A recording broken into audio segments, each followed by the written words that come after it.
मला माहिती आहे रे, तुम्ही थकलाय. मन, शरीर, आत्मा सगळं थकून गेलंय.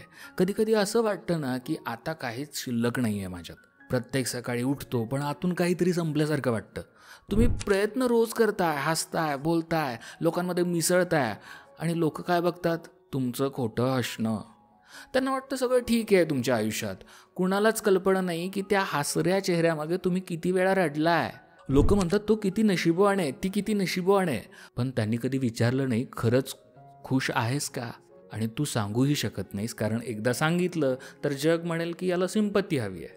रोजचा दिवस काहीतरी करून निभावता तुम्ही, पण रात्र ती मात्र शत्रूसारखी झाली आहे.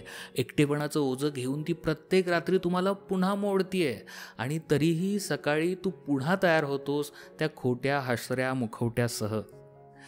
मला ठाऊक आहे तुम्हाला वाटतं हे सगळं का, कोणासाठी, पण एक सांगू का, हे सगळं व्यर्थ नाही.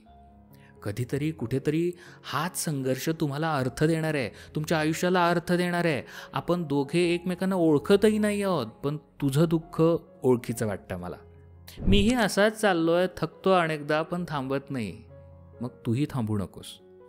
थकलं तर चालेल यार, पण हारायचं नाही. रडलं तर चालेल पण थांबायचं नाही. एक दिवस ही सगळी झुंज अर्थपूर्ण वाटेल. तो दिवस अजून थोडा दूर आहे पण येतोय. लढत राहा शांतपणे पण जिद्दीने.